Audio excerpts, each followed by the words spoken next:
Hey everyone, how's it going? This is Bizarro Critic 15, formerly known as Bizarro Man, but that account is gone, sadly. So today I will be reviewing Deadpool Classic Volume 2. First, before I get into it, if I sound a little weird, I'm just a little sick. I'll have to make this review a little short because my camera has been having problems. If I do it a little too long, like it automatically just turns off and the recording doesn't stay. So yeah, I thought this book was really good. I really enjoyed it. Ed McGinnis's art is okay, and I thought how Deadpool was portrayed was really well. Kind of balancing out how funny he can be and how serious he can really be. For example, there's a point in here where Deadpool talks about how he wants to kill Dr. Kilbrew, how his life isn't as great as it used to be.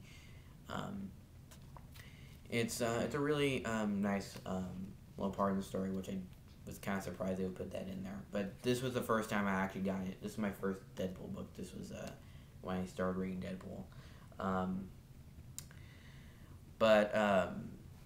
The first story involves Deadpool having to fix his healing factor, because after fighting Taskmaster, his finger gets cut off, and it won't grow back. So he goes for Siren to help him. During the time, Siren and Deadpool were having a little love interest, but yeah, as we all know, that never lasts.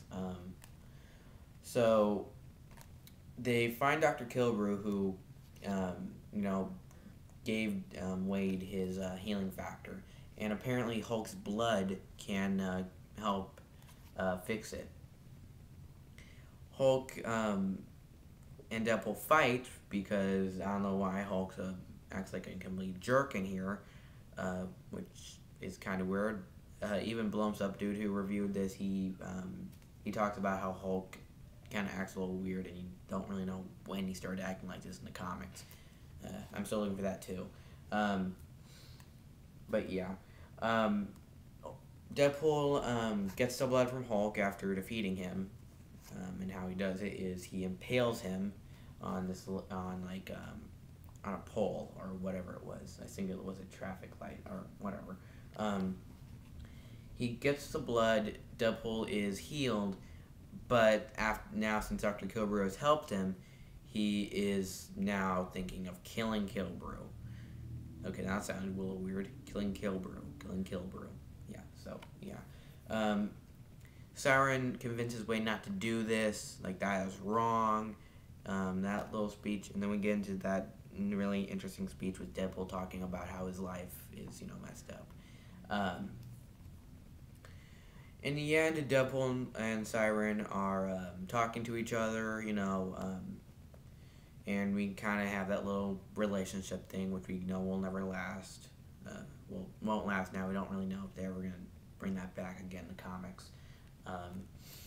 The second story involves Mary, or Vamp, or whatever you want to call her. She has multiple personalities. Meeting up with Deadpool, and they're starting a relationship. And after defeating, or I don't really know if they defeated him, I forgot.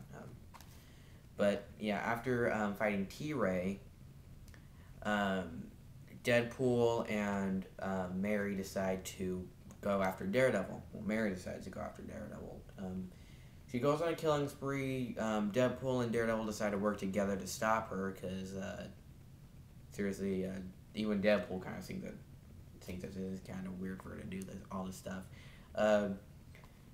But doesn't really work with Deadpool because she easily seduces him to not work with Daredevil. But in the end, Daredevil and Deadpool defeat her, and Deadpool decides to help her out. That clearly never helped. Doesn't work in the end, and Deadpool ends up being annoying crap out of her. I won't say why. You'll have to just read this to find out. Um, it's a really interesting story. I recommend this to any Deadpool fan. It's pretty cool. So that's all I gotta say. Hope you liked the video. Goodbye.